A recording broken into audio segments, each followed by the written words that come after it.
And now, it's time for another Dice Tower review with Tom Vasel. Hey folks, I'm Tom Vasel, and today we're taking a look at Ride the Rails, which is the second in an Iron Rail series from Capstone Games. The first one in this series, Iron Gauge, I really didn't like. Sam Healy reviewed it here in the Dice Tower. He enjoyed it a lot, but I just did not enjoy it. I felt like there was too much antagonistic bidding for just a few shares, and I felt if you fell behind in the game, it was hard to catch back up. Ride the Rails, I wasn't that interested in it because it's the second one in the series. I didn't like the first one, but it's actually a very different game. Some other people played it and said, oh no, it's a very different style game, and it's actually a reprint of a game from Harry Wu, which is a pseudonym for John Bauer, originally produced from Winsome Games, which most people haven't played it because they're very small print runs and they look horrible. Capstone games do not look horrible. In fact, the artwork and stuff in this one is done from Ian O'Toole, who's fantastic. So I gave this one a whirl to take a look at this train game about shares and building tracks. Here's how it plays.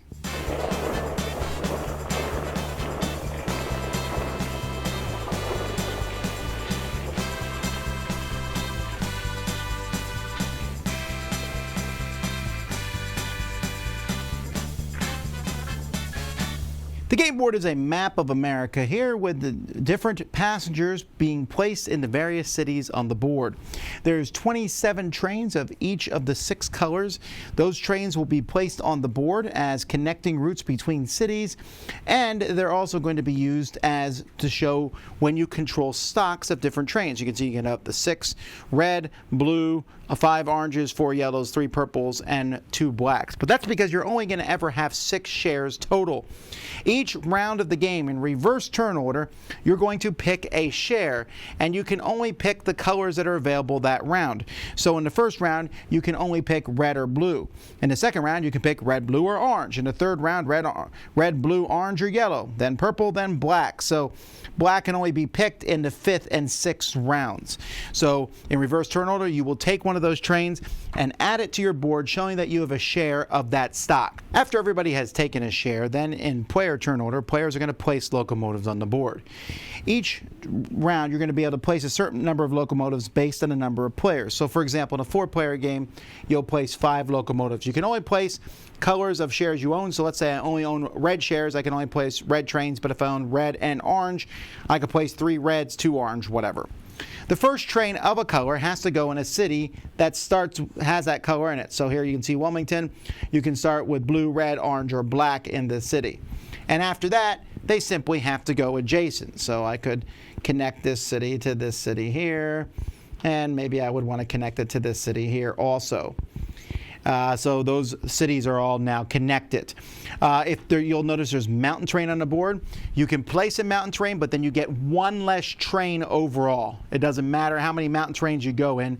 So if I went in a mountain train, I would only be able to place 4 in a 4-player game rather than 5. Each space in the board can only have 2 trains in it, and since red and blue will both be starting at the beginning of the game, they have to start in different cities. But after that, I could, for example, connect this blue train here, and now this spot there is full. The only exception to that is Chicago, which can have any number of trains in it, and Chicago also is a place where orange and yellow can start as the game goes by, and black too. Many cities on the board, the first person to connect to those cities will get money or points. So you can see the first person to connect to this Dallas here is going to get 5 points, $5. And so there's some reasons. And if I'm going to build more trains as time goes by, I have to connect to the route that's already exists. After everyone's done building tracks, then players are going to move a passenger. And so you're going to pick any passenger on the board, and you can move it as far as you want along links from city to city. The only rule is you can't go in a loop. I can't go around here forever and ever. You can only go to each space twice. So maybe I go from Chicago and go here, here, here, here, here, here, here, here, here, here, here, all the way up to here. When that happens, you'll take the passenger off the board, but you're going to keep track of each link that you go on. So here you'll notice these 2 cities are connected by yellow and black trains. So I'll pick which one, the person who's moving the passenger. And as you move them up on these, you're going to move up the different markers for each time it moves on those tracks, and you're also going to move this up to show how far you move in total. After you're done moving all the tracks, each player is going to get money equal to where the marker for that train is times the number of shares you have. So if I have 2 blue shares, I'm going to get $8.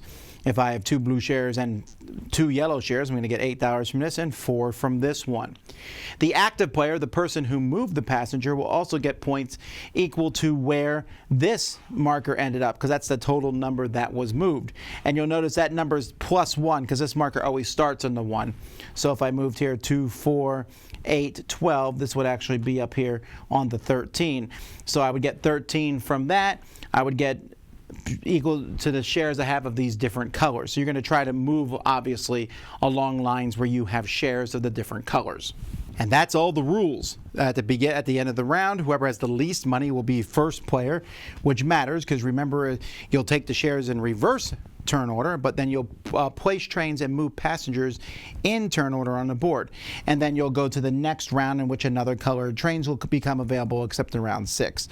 And that's pretty much it. Whoever has the most money at the end of the game is the winner. Components for the game are fine. The little wooden trains work good. I mean, I guess cubes could have worked just as well, but the trains give a little bit of a train factor to it. I think the symbology here is pretty clear. Tells you what colors are available. These player boards are really nice, laminated or linen finished boards, and they also help you figure out math in case you can't figure out how much money you get per share. But here you keep track of your money around the board, and then you have another 100-point marker and a 1-point marker. My only complaint might be that there's a blue marker and a white marker, and the passengers are white, and there's a blue train. And again, I kind of wish that wasn't the case in games. But other than that, I'm pretty happy with how this works. The rules are simply a page. I guess I could complain that I wish they had put another map on the other side of the board. The other side of the board is simply black. There is another map that you can buy. I'm not going to review this one separately, but it has on it, let me put it out here for you. So you can see you have 2 other countries. We have France, and then on this side we have Germany. And so the cities are laid out differently, and I kind of wish that the base game had come with 2 maps too. But if you want, you can buy a map pack, which will give you more variety. Now, like I said, wasn't a big fan of the first game of the series, but I really, really liked Ride the Rails. I don't know what the difference is other than the way you get shares, I think. In this game, you take a share at the beginning of your turn. There's no bidding. Everyone is going to have 6 shares at the end of the game. But wow, is this game antagonistic and in your face, and I think I really like that. This game, the turn order and the importance of it reminds me a lot of a game I really enjoy, Power Grid, where you don't necessarily want to be going first, you don't necessarily want to be in the lead because you go last when you build tracks and you go last when you do stuff. At the same time, you do want to win, so you want to be first at some point in the game. Building these, so as the game starts, it's very much focused. Hey, red and blue starts, but on turn 2, now orange is in the mix. So you jump to orange, or do you double down on red and blue? And eventually you also you might run out of shares of a company. The more shares, if I have 6 red shares, let's say all I do is take a red share each turn. Well, then there's only 21 trains to put on the board. And because of that, taking 6 of one color doesn't seem to make a lot of sense. Also, that means no one else is ever going to use red, because each red link they use is going to be 6 points for me. So every time, so this game has that, I'm taking the share of this color. So it has weird shifts based on the number of players. With 3 players, 2 players might be in one color and the third player is in another color, so then I might switch to that player's color. With 5, there's even more back and forth between the different players. So there's that who owns shares of what. And then when you move the passenger, you will sit there and think, if I move down this route, that gives me a point. Actually, it gives me 2 points because I get 1 for moving the passenger and 1 for, let's say I own a share of blue. But Sally owns 2 shares of blue, so I'm giving her 2 points when I do that. But she's behind me, so maybe that's okay. And woof, there is the possibility for some severe analysis paralysis when it comes time to moving those trains. That being said, you only do it 6 times over the course of the game, so maybe it's legitimate to sit there and think very carefully about it. I mean, think about this. You are doing 18 things over the course of this game. You are picking a share, you're building track, and then you're moving passengers. But they all feel like really meaty, really tough decisions. And the game is not really that long. It says an hour on here. That's about right, but I think once you get going, you could probably even get it down to 45 minutes. The game is really straightforward. This is the kind of game that if you were someone who likes things like Ticket to Ride and such, you wanted to move into a train game that has shares, I would point you to this because it's not so much about the money. A lot of these shared train games, like the very complex 18XX games, or even the slightly less complex games in the Chicago Express type line, those games have a lot to do with money and back and forth. This is money, but the money is simply points, and you don't have to worry about how much you're going to pay for a share. You just take a share. And I think for me, that's the tipping point, and it's more about how the routes get built and then moving along those routes. And the fact that you can only have 2 trains in each spot also is a limiting factor. I might build trains. The yellow train can only come from the west. The black train can start anywhere. There's just so many interesting, fascinating parts to this game that feels a little bit restrictive. I mean, you only can take blue or red on turn 1, but really opens up as it goes by, and it also gives you freedom to build the trains wherever you want. Very impressed with this game, but I do realize also it's not for everyone. If you don't like confrontation, you best stay away from this one. This is not a multiplayer solitaire experience at all.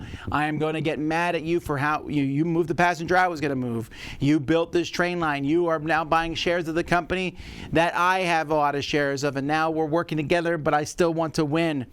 So it's pretty good. It's a lot of game in a thin box. Very much recommend it. Ride the rails. Dice Tower Judgment approved.